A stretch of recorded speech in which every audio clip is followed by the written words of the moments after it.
we're going to get started. Yeah, thank you guys so much for being here. We're very excited. Davida flew across 2 countries to be here just for this. Not really, but I am excited to be here. And sorry, we're just checking in to make sure I can hear you. Okay. All right. Awesome. Okay, so yeah, I'm here for the week working on a project with Lee. Yep. And we thought it would be a great time to chat with you guys about what the Blogger Project is all about and take some time to answer your questions. One of our favorite parts about doing this full time is helping out other bloggers and help them grow their own blogs and potentially be able to have this as their day job. So yeah, if we can be helpful to you, that's awesome. Yeah, and we thought we were going to get like 3 questions, but we got tons. So thank you so much for giving us some great content to talk about tonight. So I guess we will jump right into things. Again, if you're new, we can't figure out the comment section, so just use the section right underneath the Google Hangout video thingy. We'll just use that for now. So, and again, we're going to mention a couple like products and links to things. If you don't catch it, don't worry, we're going to send you a document with all of the information that we talked about today. And we will also, hopefully, if all goes to plan, this will be recorded. So then, yeah, you'll be able to watch back and kind of get the answers to questions of anything you missed. Yeah. Cool. So let's get started. Let's jump in. Okay. So the first question... The first question is, what is your favorite tool for scheduling content and keeping track of all time-sensitive stuff that happens as a blogger? Yeah, so we actually use one program, and we live and die by it, and it's called CoSchedule. It's actually a plugin for WordPress, and it's about $10 a month, and it allows you to outline your entire content calendar. And you can share it with other people, so... Lee and I use it for content for She Uncovered or for the Blogger Project, and it just kind of helps us stay on track with the actual content calendar. And on top of that, you're able to schedule a lot of your social through CoSchedule, so we can write the blog post and then we can schedule it to Facebook and Twitter and whichever ones we've connected it to. And one of my favorite features of CoSchedule is actually it measures all of your social shares to that exact post. So you can go in and see like, okay, this recipe or whatever got 800 pins. It got 6 Facebook shares, and it's really nice because everything is in one spot. So you can look at the monthly calendar and kind of analyze all of your posts and see which did the best social-wise. So that's a really great feature. All right. Oh yeah. So we're answering these questions in order in which they were asked. We're gonna try and get to everything, but we figured like first come, first serve. So if you asked early, then you definitely get your question answered. But if we don't get to it today, we will get to it in another webinar and some future exciting events we have to share with you. Yeah. So yeah, welcome to everyone who just joined. So now we're gonna go on to the next question. Yeah, so the next question is, how do you gain an audience at the very beginning? This is a really great question. And the cool thing about this question is that Davida and I did things very differently. So I'll share my experience and then she can jump into sharing hers. So I started my blog Fit Foodie Finds back in 2011. Blogging got really big in 2008, 2009. So I was still kind of at the beginning of, the blogging world. And what's interesting about my story is that, so I'm, almost 5 years old. And so I have, I think like 1,200 posts or something on my blog. So that's a lot of content. And I remember way back in the day, I would post, like I only posted ball recipes. Like I didn't really know what I was doing. So I was really into Pinterest though. I was like, there's something about Pinterest, like this is going to be big. And I remember I was in college at the time, and I was taking this class on usability, and I did my final project on Pinterest and how I thought it was going to be the next Google. And we introduced Pinterest to my college class. It was really cool. Anyways, I remember when I was getting, like 500 page views a day, that I would all of a sudden have a pin go viral on Pinterest. And I'm talking like 15,000 views in a day. Like that never happens anymore on Pinterest. Same thing with StumbleUpon. It's absolutely crazy. So my story is a little bit different in that Facebook or Pinterest and StumbleUpon, I kind of, started with those apps, way at the beginning. And so those are the things that kind of help boot me to the front. But sooner than later, it, caught on to everybody. And now there's thousands and millions of bloggers that are using Pinterest, and it's very oversaturated, and I don't see pins go viral anymore. So that's really what kind of helped boost my readership at the time, was Pinterest and StumbleUpon. But now it's very, very different because there's so many social channels. And so when Davida started blogging, which was 2 years ago? Yeah, a little over 2 years ago. It was a lot different. Completely different experience. Do you want to just answer that? And so I can chat with you guys about kind of what my experience was like, which is it's a little more similar to how the blogging industry is now. Because when Lee started, it was a lot of this like social stuff was really new and not so much anymore. So you can't really bank on the kind of traffic that you could get when like Pinterest was just starting, or StumbleUpon and that kind of stuff. So for me, in really growing my audience at first, it was all like grassroots marketing. That's like what I call it in retrospect. But like at the time, it was like I was just connecting with other bloggers. I was commenting on blogs. I was really trying to build relationships with bloggers who I thought I had something in common with. So commenting on their blog posts or on their Facebook pages, not in like a, hi, I'm here, follow me, and like I read your content. It was really interesting and I can relate to that, which was actually how Lee and I met. Yep.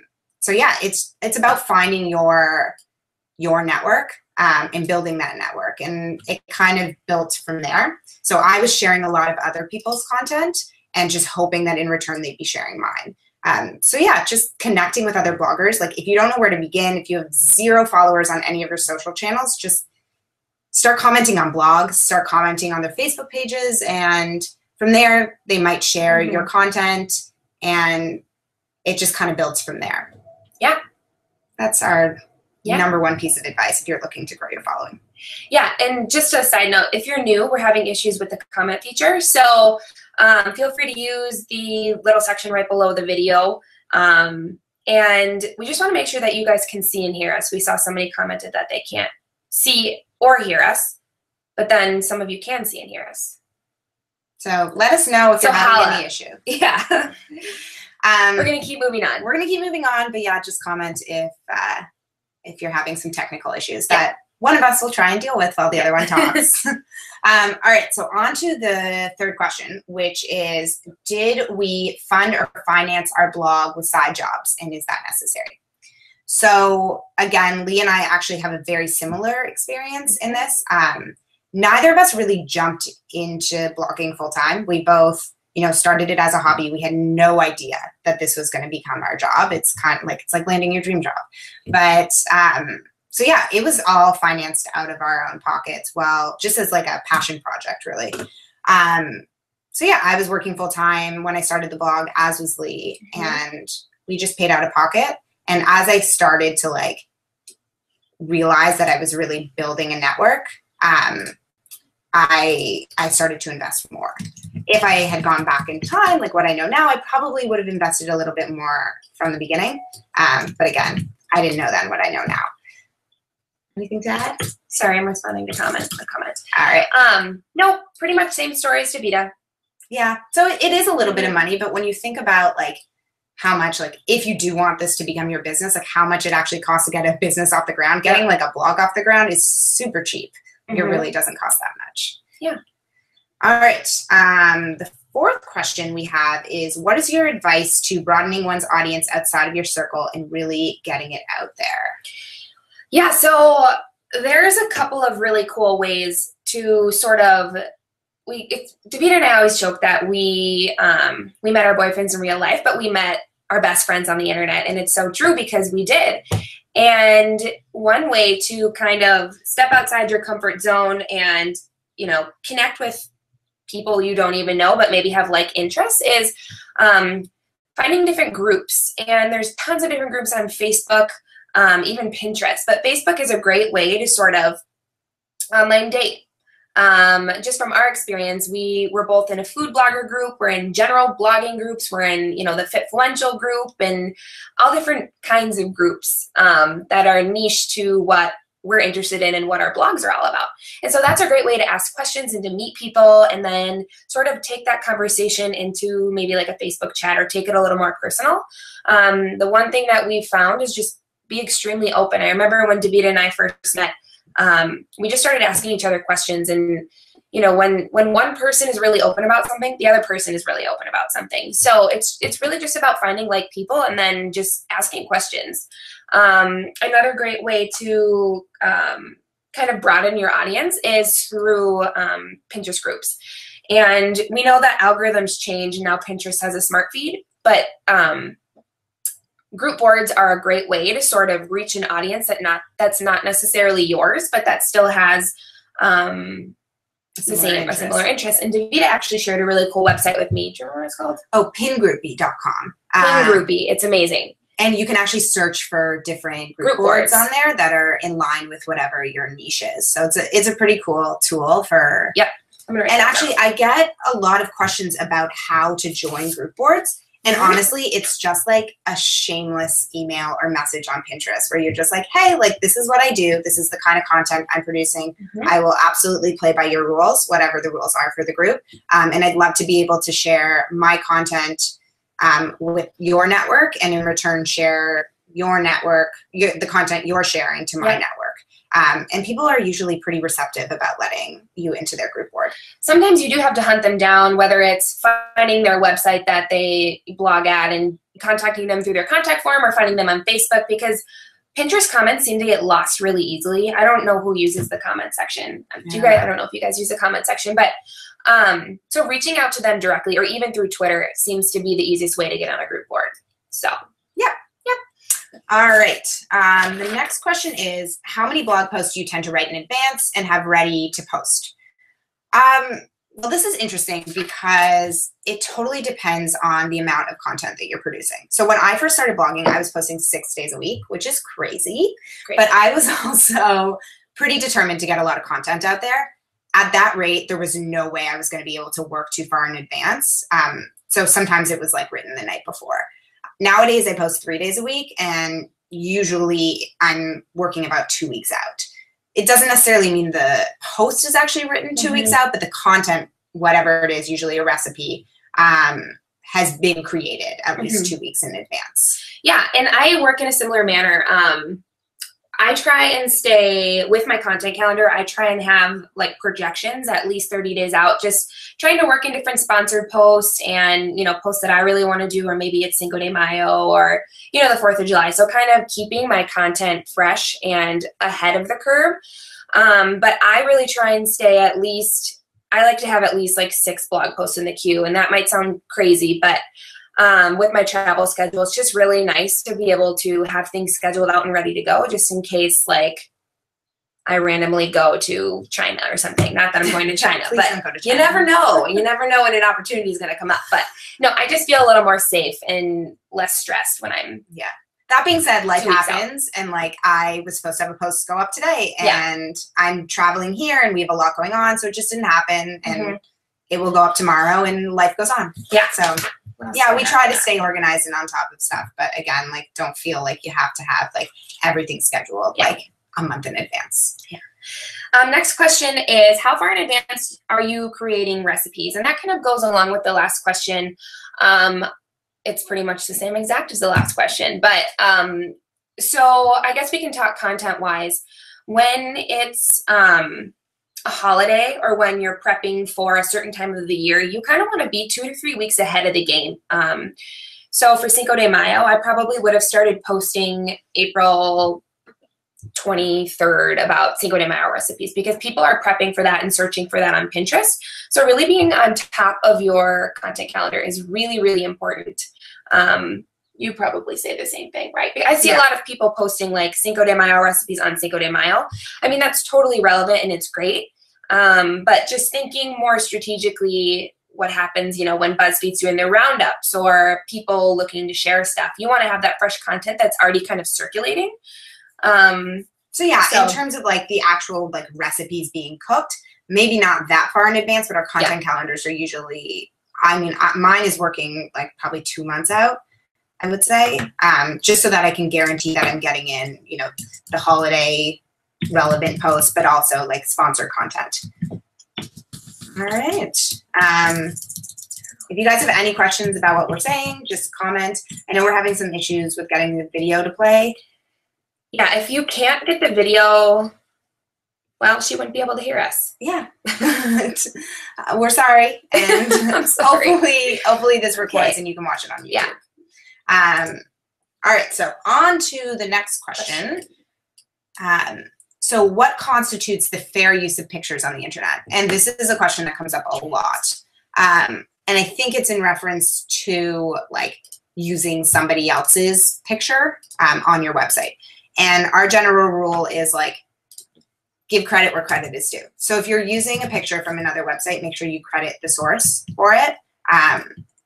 It also, you need to pay attention to who the actual source is. So if it's another blogger, I know that like I have no issues with people using my pictures or links to, you know, some of my recipes.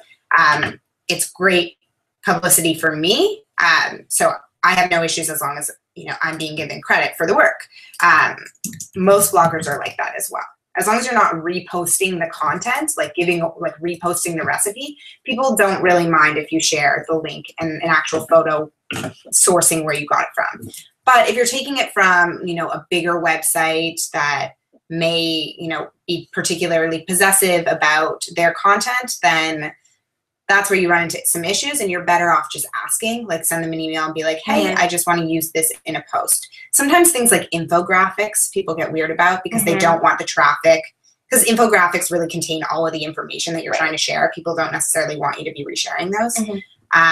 But when it comes to like sharing other bloggers' content, usually not that big of a deal to do it without asking permission. But there's always like the blogger who's not down with that, and you better be, just better safe than sorry. So if you're like thinking that they're not cool with it, then just shoot them an email and ask. But if you ever want to share our content, go. Feel free. Okay, next question is, how did you make the transition from hobby blog to professional income? Did you fix yourself to have at least X amount of income from the blog before quitting your daily job? Any advice on how to do this? All right. I guess we can both answer this question because we actually had a pretty similar trajectory. Yeah. So the way things kind of worked out was Davida and I didn't really jump from corporate job to full-time blogging, you know, just overnight. We kind of went corporate job to part-time blogging and part-time something else. I was really lucky to have an awesome employer who was really supportive with entrepreneurship, and Anytime Fitness headquarters, they pretty much sat me down. They're like, how many hours do you need? Like, we want to help you get off your feet. We want to make this happen for you. And so that was really nice for me because I kind of felt secure. Even though I wasn't making a full-time salary, I was making something, but it also opened up, you know, 20 hours a week for me to then devote that to my blog to make that something else. And it really only took once I went part-time, it took maybe 2 or 3 months for me to be like, okay, I can do this, because you would be surprised how many doors open once you have so much energy to put into this one thing. It's crazy. And the same thing happened with Davida. I had a similar experience. My employer wasn't nearly as supportive. I was just lucky. But I knew that I needed time to get my blog to where I wanted it to be, to take it to the next level. But I wasn't crazy enough to just like take it on full time. So I actually started looking for a job that was more flexible and part-time hours that I could take on while I was making that transition. So I worked for a healthy food startup. And a lot of people actually asked me like how that happened. And honestly, it was all in networking. Like I would go to a lot of different trade shows and meet people and chat with people, and, you know, from one person to another person, I eventually got connected to this awesome company and let them know what I was looking for, which was really like social media style stuff. And then so I took that on with them, and it opened up all of these doors and just so much time to really devote to the blog.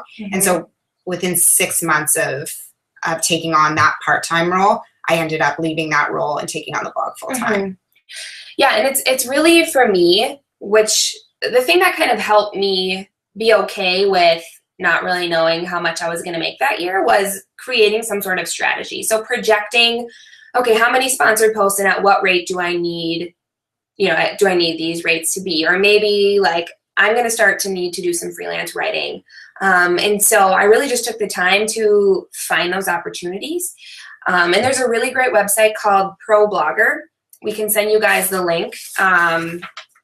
ProBlogger, and it's a website, and they post job postings for bloggers specifically. I think it's like jobs.problogger.net or something like that.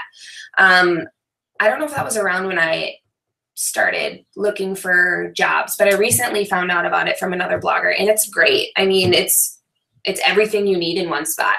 And a little bit later, we'll go down the line of our income streams and really kind of go into how we're making an income. But yeah, just finding different opportunities than a full-time job. I mean, I know it's really, really scary, but another thing that Davida and I both had in our lives was really supportive friends and family. Yeah. And that is huge, to have people in your life who support you. And yeah. And you know what? Yeah. Like, not every person in my life was supportive about. they think you're crazy. Yeah.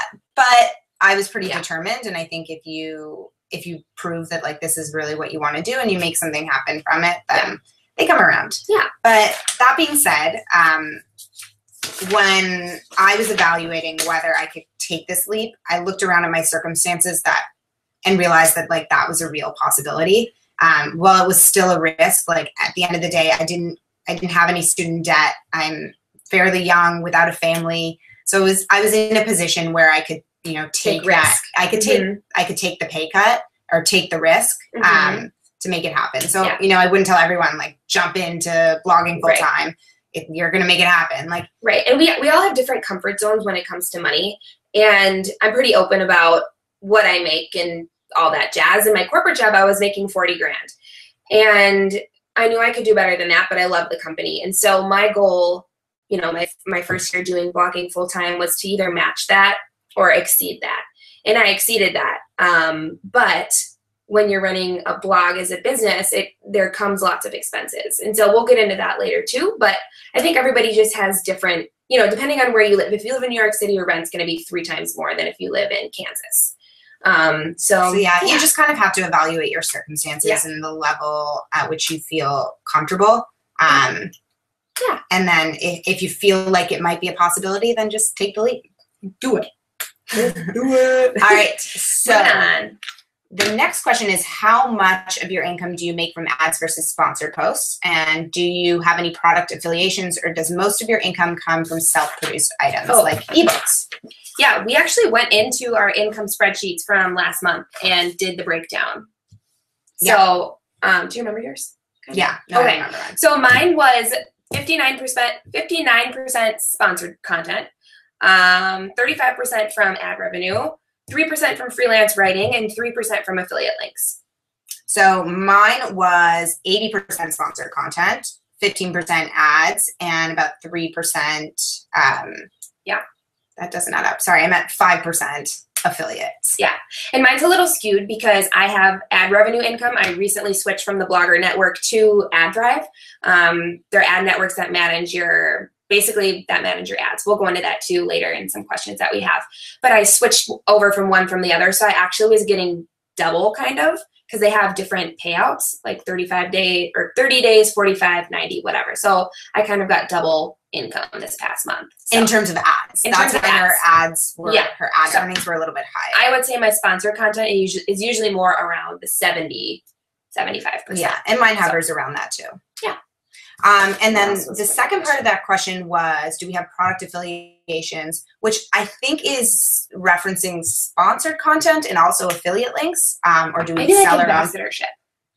I'm not really like, if somebody asked me what are your product affiliations, I would say Almond Breeze and Ancient Harvest, because those are the 2 brands that I'm technically like an ambassador for. So I rep them, like our brands are attached, and I know that I'll have income coming from those brands on a monthly basis. Yeah. Who are your affiliations? Right now I'm repping Avocados from Mexico is the main big one.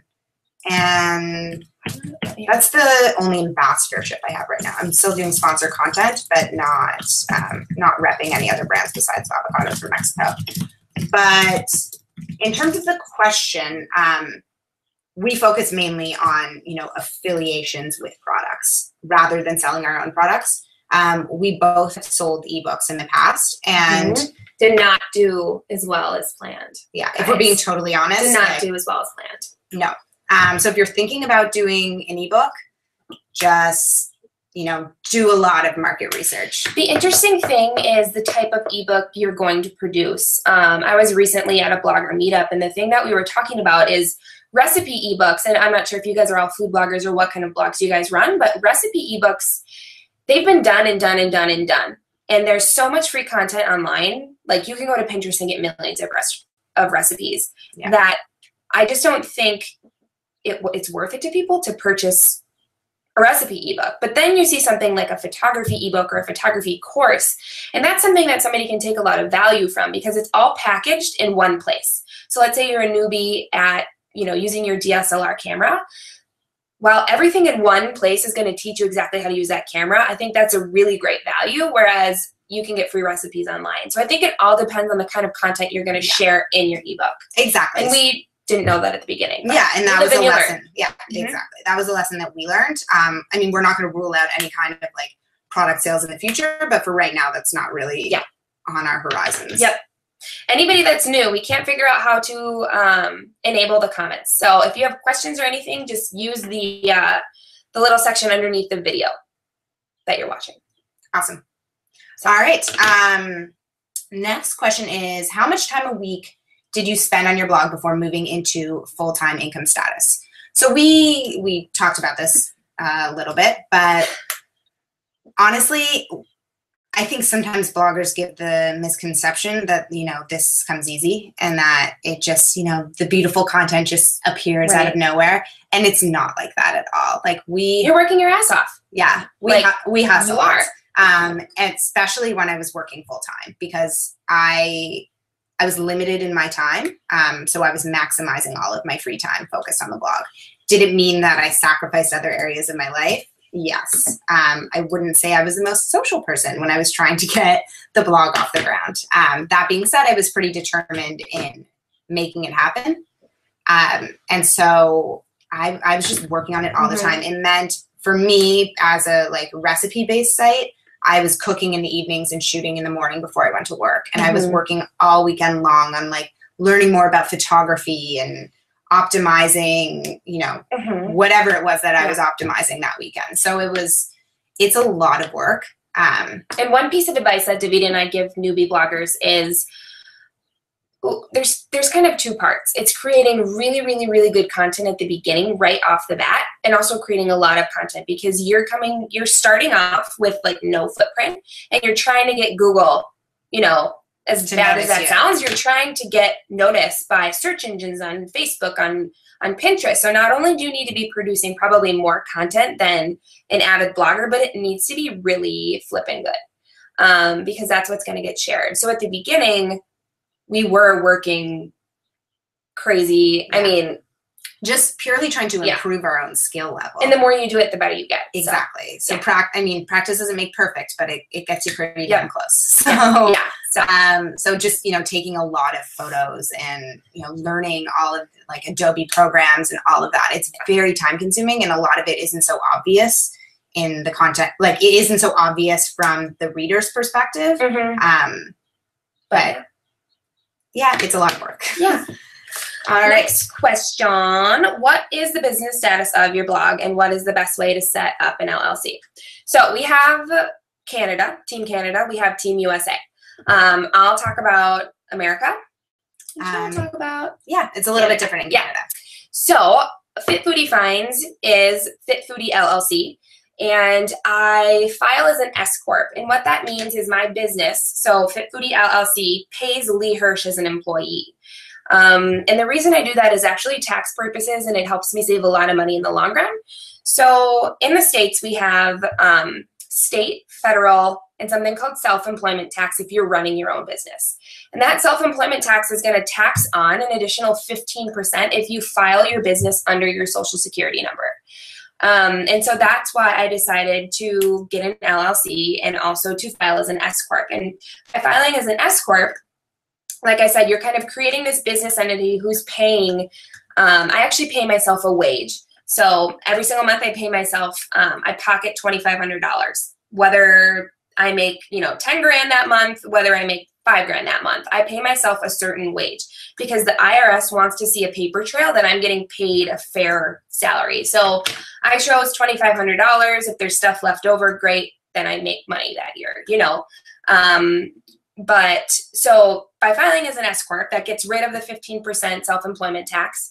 But there's pros and cons. So it's almost like once you're making a certain amount of money, you should file as an S Corp, because you're going to have to pay a payroll company. So every month, a payroll company processes my taxes. So if you know, $3,700 is coming out of my bank, they're actually paying the state and Fed for me, so I don't have to pay them quarterly, which you would have to do if you were running yourself as a business under your social. So there's pros and cons. I like that they're paying my taxes for me and I don't have to do that, but it comes with a cost. It's also more expensive to file as an S Corp, so I have to pay my accountant more than it would be just a normal LLC.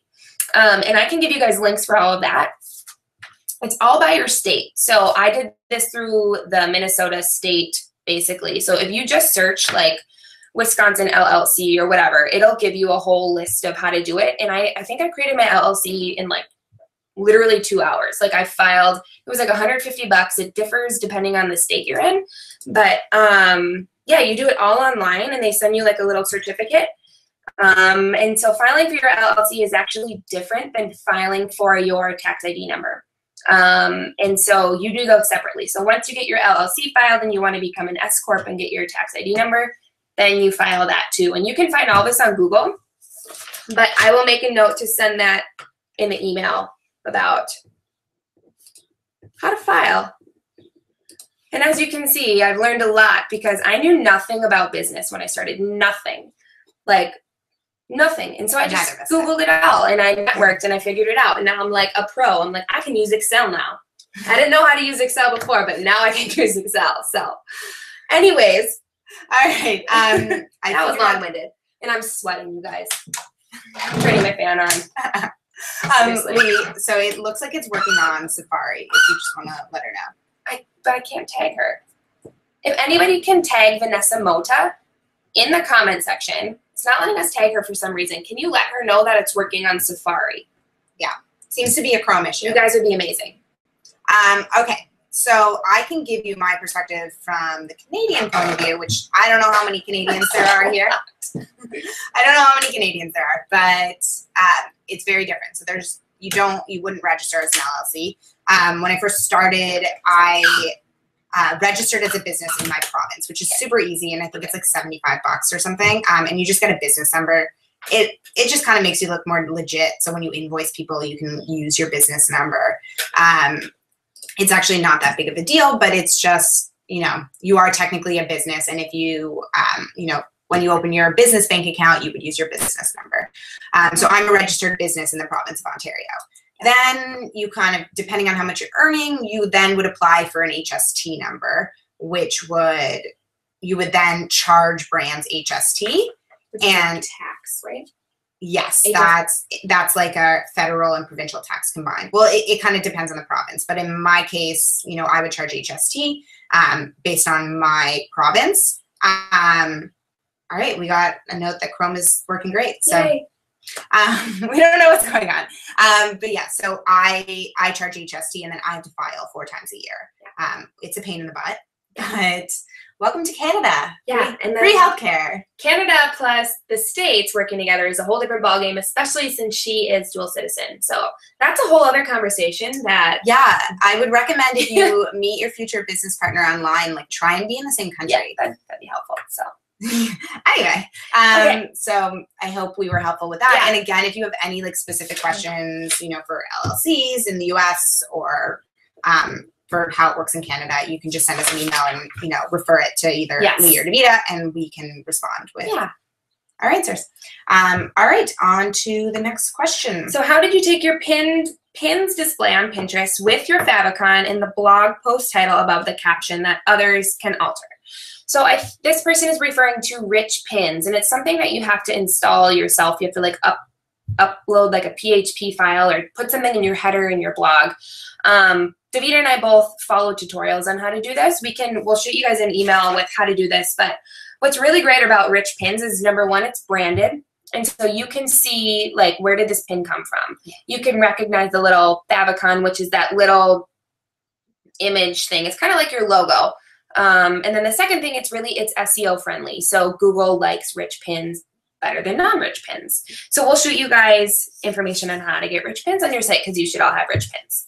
Yeah, and in terms of like that, the SEO comment, so what it means is that if someone like searches for a recipe, you might not only rank for actually having the recipe on your site, you might rank for the recipe being on Pinterest, which gives you like a double the chance of people ending up on your site to see the recipe. Yeah, which is really good. So always nice. And again, if maybe it isn't just a recipe, it could be whatever your content is. It just gives you a better shot.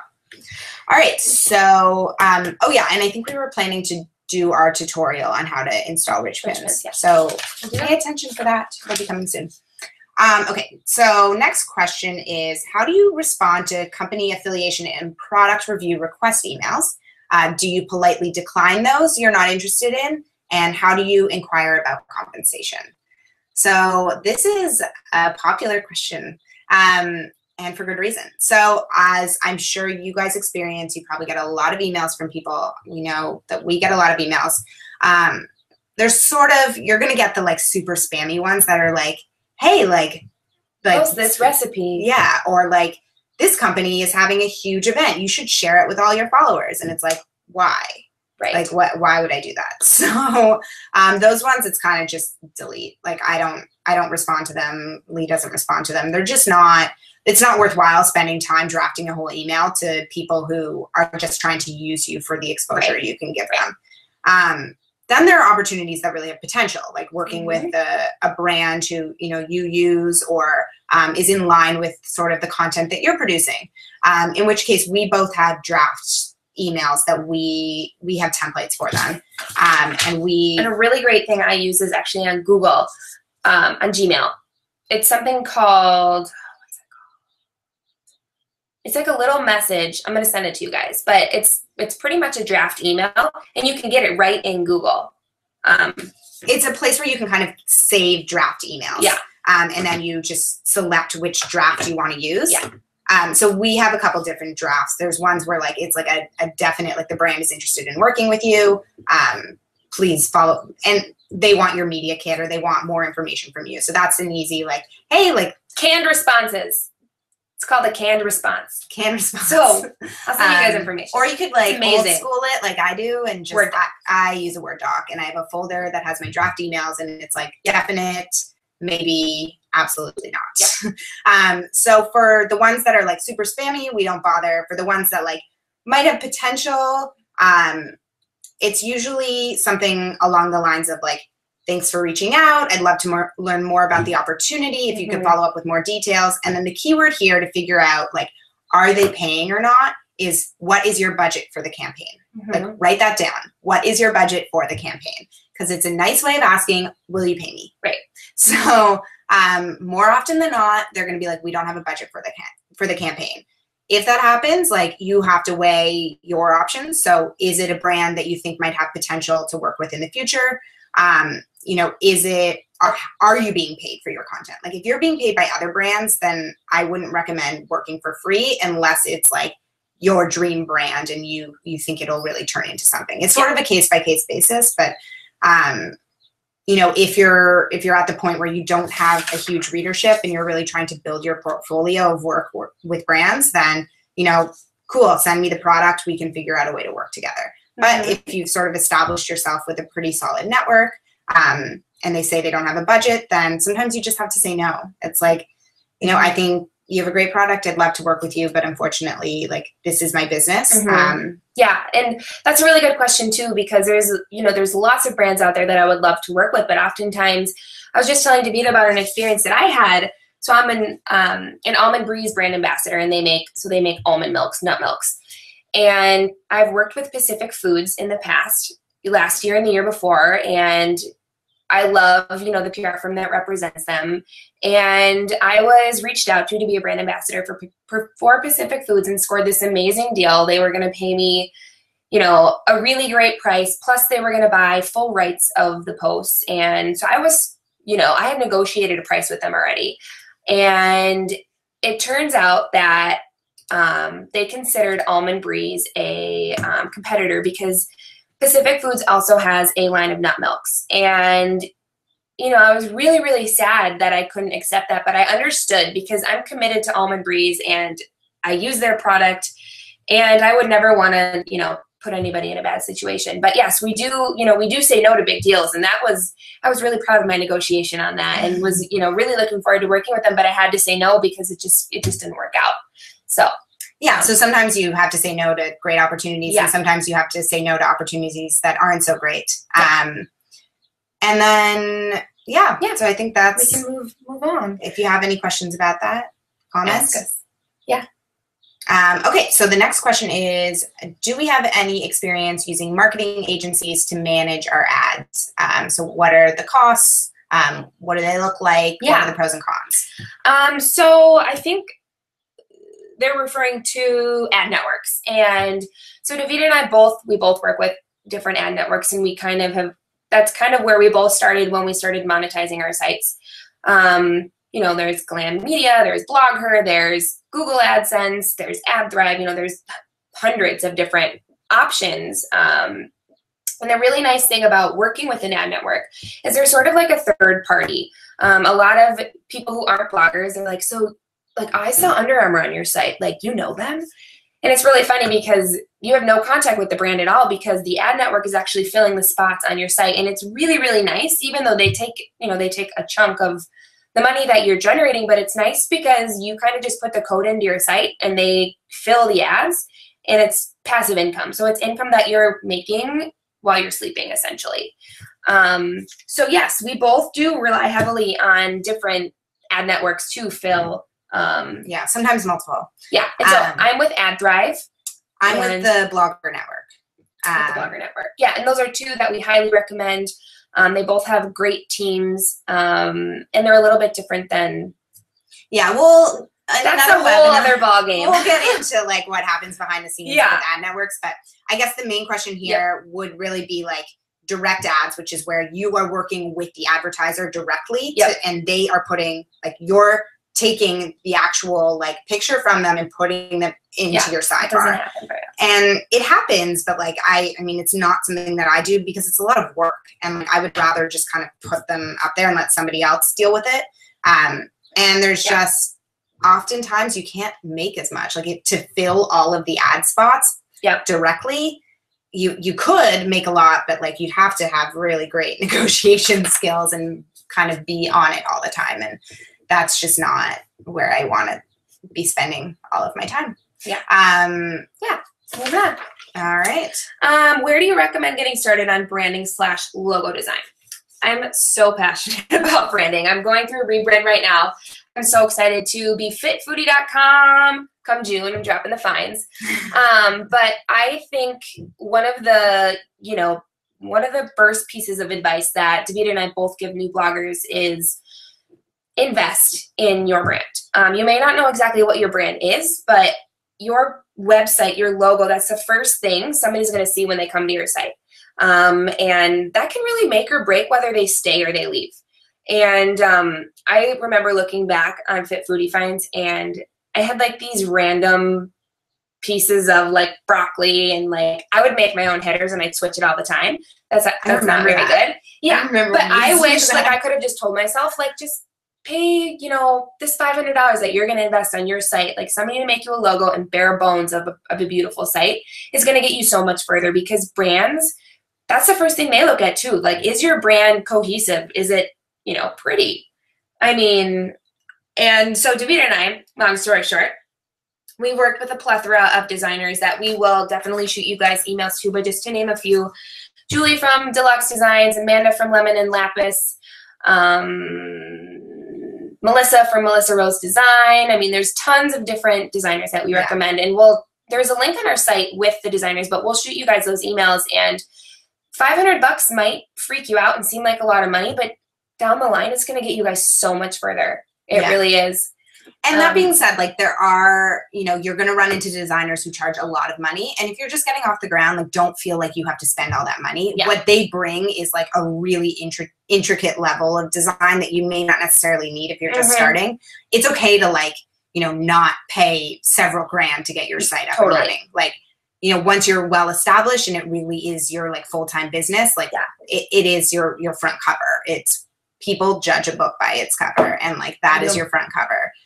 So when it's your business, yes, we recommend investing quite a bit in it. But when you're getting started, like you don't have to spend a ton of money, and there's some great designers out there who will give you like the basics that you need, like a good header and a color story and just some very basic branding. So it's worthwhile to invest in that. All right. And the next question is, there's like 7 parts to it. And it's all about email marketing, which is like a hot topic. Everyone's talking about building the list. So the question is, how do you make an email newsletter great and have your readers interact with you? And they're also wondering if more subscribers want to see like a daily blog post, like a RSS feed, or a weekly newsletter style. And then there's a second part to it that we'll get to. But so when it comes to making an email that like, actually engages with people, like the first thing is design. You can sign up for a basic FeedBurner account, but honestly, it's not going to really attract people to open it and click it. There's so many awesome programs out there like MailChimp or Aweber or MadMimi. There's like so many others. Those are just the ones off the top of my head that really easily allow you to design a nice email. Like it's so user-friendly. I use MailChimp and I love it, and the customer service is amazing. Way better than Aweber.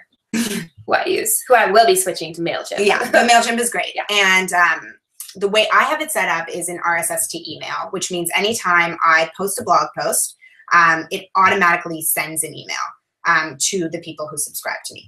So the best part about these kind of softwares, not only are you able to design a great email, but they also provide a lot of analytics. So you can learn, which emails people are actually opening, how many people have clicked that link, and it helps you tailor content that might be more interesting to your email subscribers. In terms of like sending a daily versus weekly, I just send, it's not really a daily, I send when I post, and it's scheduled so that it happens automatically. I don't do a weekly email. Some people... You do announcements, like announcing the Blogger Project, or... Which is something newsletter worthy. Yeah, exactly. Like if there's something like exciting that's different from the content I'm sharing on the blog, then yes, I will send like a separate newsletter. But in terms of the like RSS style, like that I send, as I post. What I did do on MailChimp, which was actually really great in terms of engagement, was that I split my list. So on the Healthy Maven, I obviously chat about food and recipes and healthy living, which is probably the reason why most people come to it. But I obviously have a passion for talking about blogging. And at the time, it was my only platform to share that before the Blogger Project launched. So rather than kind of inundate all the people who were coming for the food, I split my list into the people who were interested in food and recipes and the people interested in blogging tips and tricks. And I tailored content to each of those groups. So every time I posted a new recipe, that would be sent to that list. And if I had something, blog related, it would actually be like a newsletter style email that would be sent to the blogging tips and tricks email. And, some of you, I think, are on that list, so you've probably seen those emails. And those actually have really great engagement because they're specifically tailored to a group that has that interest. So I would recommend, if you are chatting about a couple different topics, it's great to do that. Or if, you have a group that's really interested in paleo recipes, you can even create a paleo recipe group and send like direct emails to that group. But again, it's how much work you really want to put in. And then the second part to that question is it worth it to create a freebie to give incentive for people to sign up for your list? And we're testing that right now, actually, with the Blogger Project. So, Davida, neither of us have that on Fit Foodie Finds or the Healthy Maven, or even She Uncovered. So we decided to test it with the Blogger Project, and we designed a really cute content calendar printable. We haven't really heavily marketed it yet, but it is there. So that'll be a really great topic to talk about once we kind of start marketing that and trying to use that as a tool to get people to sign up. So yeah, and I think I think it can be great if what you're offering is something that's really of value, which takes us back to like the topic of our ebooks. It's like, you know, if you're going to produce an ebook as incentive for people to sign up, then make sure it's like something that like they can't get from your site, or, you know, something that they can really take home and is of value to them. Yeah. At the same time, I think it's important to weigh the like kind of audience you're trying to build. So a lot of people are, you know, offering all sorts of free stuff and building the list and have their hello bar and have their pop-up. And it's like, they build a huge list, but like people aren't really opening their emails or clicking them. Right. So it's, the thing about these lists is that you actually pay more as your list grows. So for me, I actually ended up scaling back on how much I was promoting my newsletter list, because I was finding I was growing the list really quickly, but I wasn't getting great engagement. And I want people who want to open the emails, who want to actually read the content. So it's a balancing act. And for me, it's been, you know, engagement is more important to me than the actual number. But some people would say otherwise. So you kind of have to weigh the pros and cons. Email pro over here. I try. Next question is, did you contact companies at the beginning, or did you wait until you were contacted for any partnership opportunities? So this is funny because we just had this conversation, and I actually just reached out to a brand for the first time last week. I've been really, really lucky to have had some great sponsorship opportunities, and I think a lot of it comes with getting in with certain PR agencies. A lot of them represent not just one, you know, natural food brand, but like 16.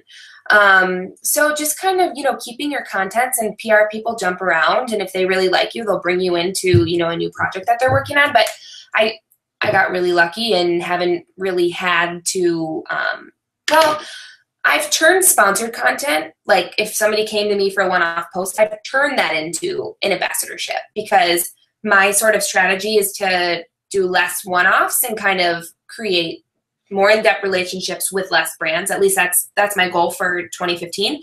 And so with Almond Breeze, I did do that. I was doing a one-off post with them and pitched to them that I would love to join their ambassador team. And when the time was right, they were like, hey, we want you to jump on. So that was kind of cool. You know, throwing stuff out there that brands don't even know is an option. It's great. Yeah, I mean, I had a slightly different experience. So when I first started blogging, I was like game for working with brands for free, or for free product. And so was I. I mean, I did a lot for free. Yeah, and brands, in that case, some brands would contact you. When I was first getting started, I was actually contacting brands. So a great way to connect with brands is to actually go to a lot of trade shows. So I would visit like the Yoga Show or the Green Living Show, and I'd go like as a blogger and, you know, chat with people there. I'm like super extroverted, so I'll talk to anyone and everyone.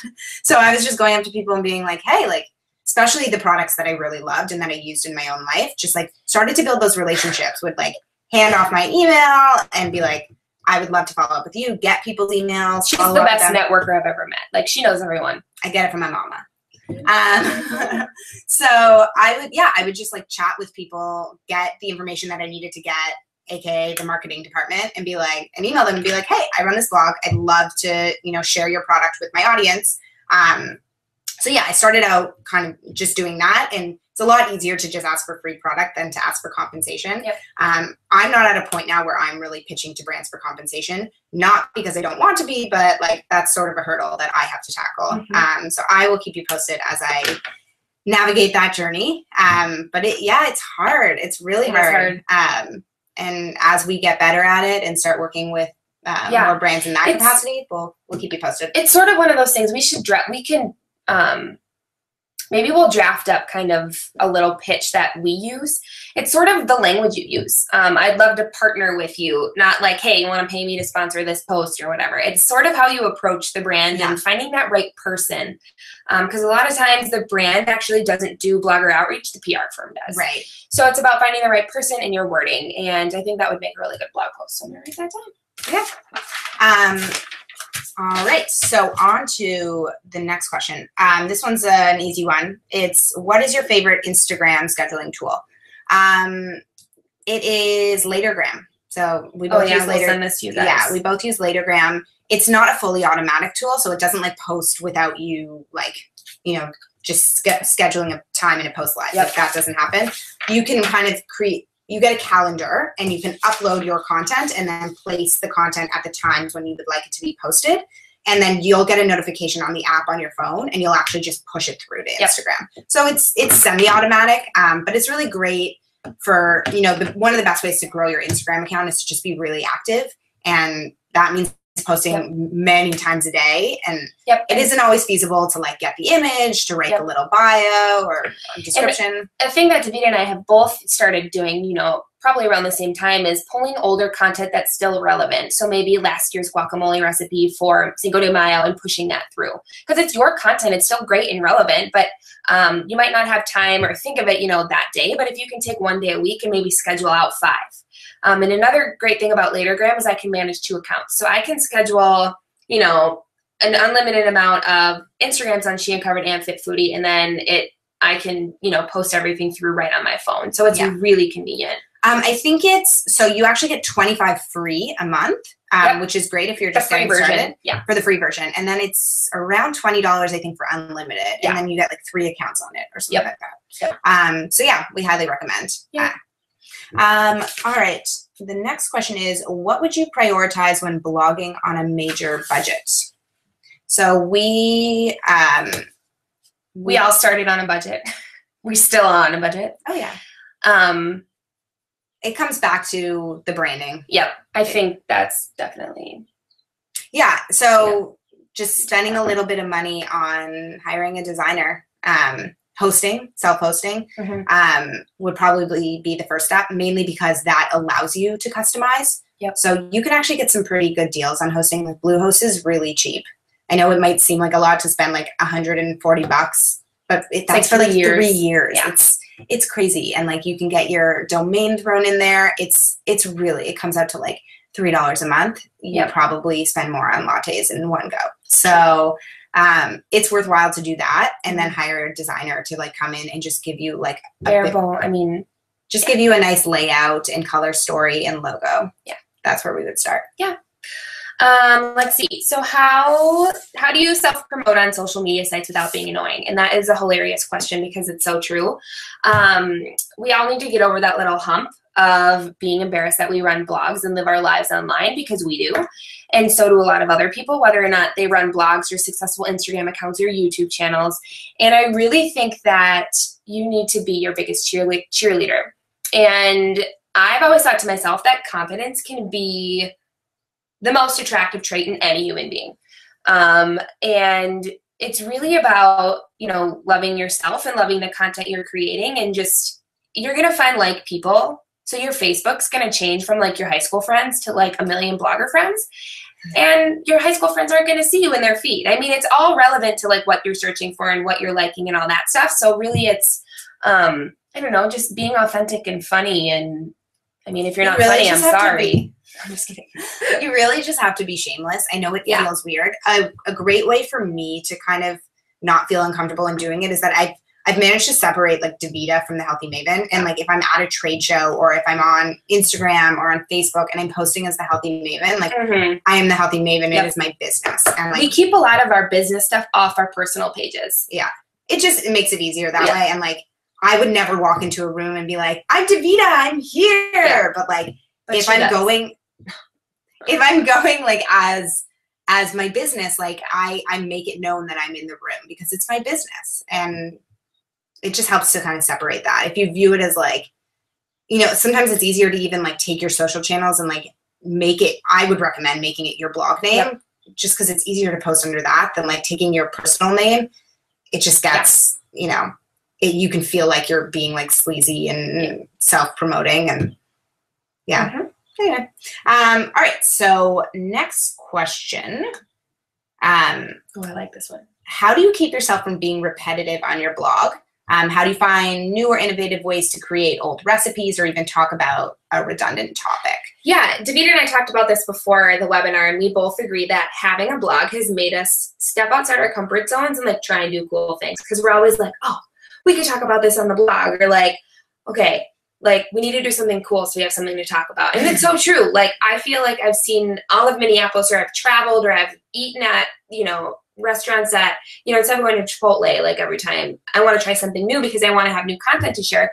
But also we get a lot of inspiration from doing new things. Yeah, that's always my recommendation. Like when bloggers are like, where do you draw inspiration? I'm like, honestly, just live your life, like experience the world, go out, like hang out with friends, like go to new restaurants, go see your city or wherever it is that you're living. Like it's the best way to like generate content to share on your blog, but also to draw inspiration, you know, for future content. Yeah. So, and then we have a couple more questions that came in. So there's a question about scheduling pins, if it's essential, pinning strategy, and how often we pin. All I gotta say is pin scheduling has changed my life. And it really has helped my page views explode. Davida and I were looking at we were looking at our analytics from last year at this time, and we both plan on doing posts on this, and my Fit Foodie has tripled since last year at this time. And this is when, I think it was last April is when I started using Ahalogy, which is a pin scheduling tool. And it really is something else. You know, before then, I didn't know I should be pinning old content. I didn't know like anybody cared about a post I had written, you know, 2 years ago. But pin scheduling is something that can really help you scale down on the amount of new posts that you're posting, because it's going to regenerate old content. And Pinterest really is the #1 driver for most food bloggers. I know it's for Davida and I, and it's amazing. It optimizes when your pins go out. You can pin your own content, you can pin other people's content, and nobody wants to be on Pinterest 24/7. And it's really nice to be able to schedule everything out and be able to live your week without like staring at a screen. And there's some awesome tools to use. There's Ahalogy, there's Tailwind, there's a new one we just found called Board Booster, which sounds really cool. Amazing. It's so cool. What it does is it takes a board, and what it's called looping. So one of the tools that they offer is called looping. And so you can choose what boards you want to put into the looping. And what you can do is choose like, okay, so I'm going to choose 3 pins a day from this board, and it's going to pull from the first pin you pin, and it's going to bring it to the top. It's going to loop it to the top. You can choose how many pins, if you want the pin to be in chronological order, random, whatever. So we just started using that, I think, on like Tuesday. But we'll write all this stuff down, and we'll definitely report back on how we're going to start using it for She Uncovered. So you'll see it in future project reports. It just saves a lot of time from having to be redundant and pinning the same thing over and over. So in terms of pinning strategy, so for me, my strategy is Friday for like a couple hours, I schedule my pins for the next week. And it's mostly my own content, but I do pin other people's content. In terms of like the content that I'm pinning, I don't use Pinterest the way I used Pinterest before I started a blog. Like I'm not on it to find recipes or to stare at beautiful pictures of food. I think about like what my audience would actually want to see me pinning. So, well, you know, that like unbelievable, like double chocolate Reese's Pieces, whatever cake, like sounds delicious. Like I write a healthy food blog. People don't want to see that. So I'm thinking about the other kind of content that I'm sharing. Obviously my own content is all like related to my brand. So that is what I'm sharing.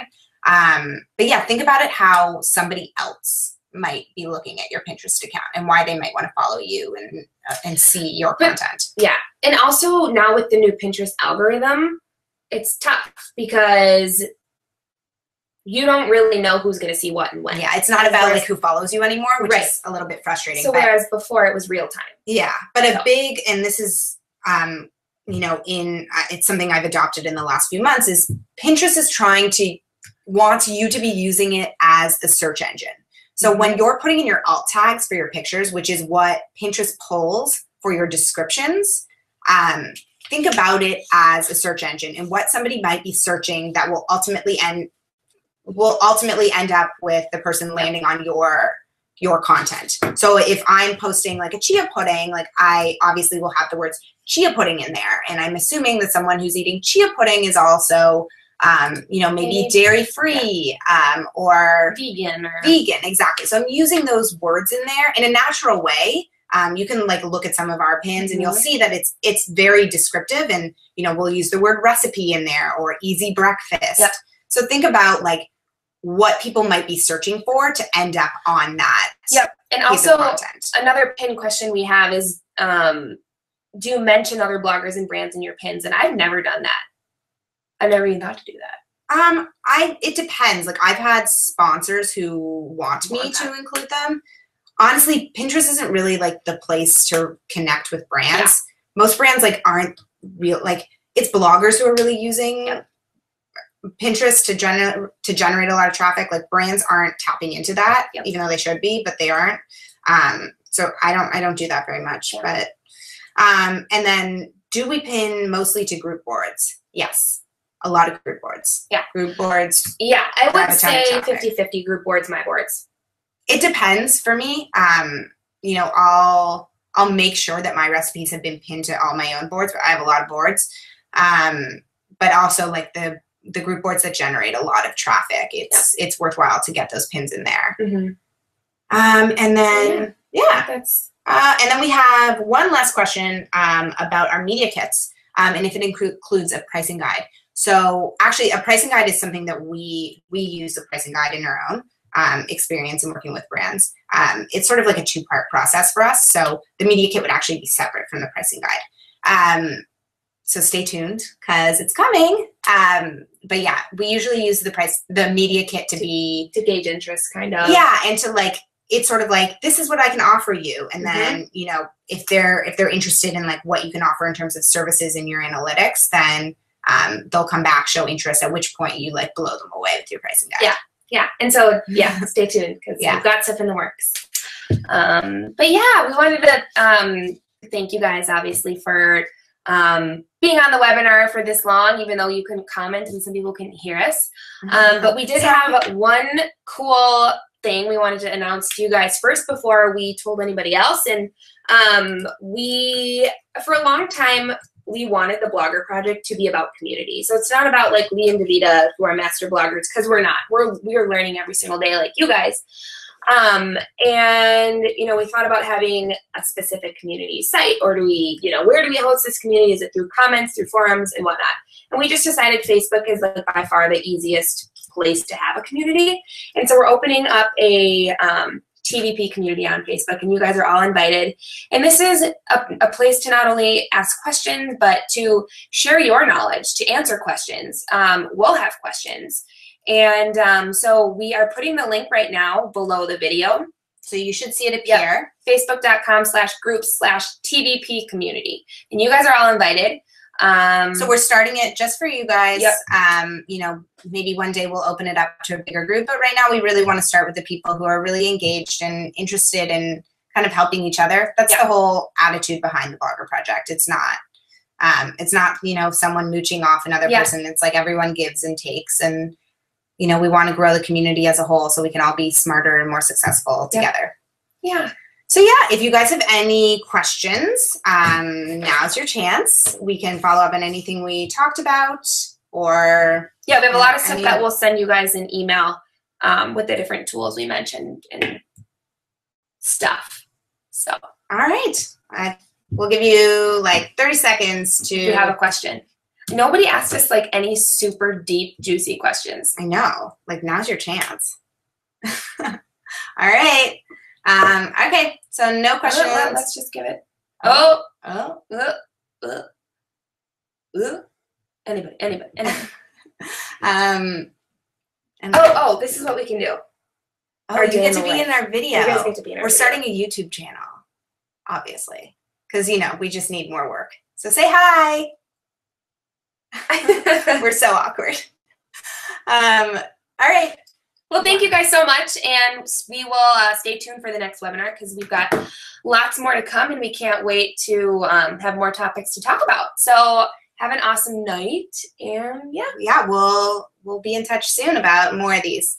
Thanks so much. Bye, guys. Bye.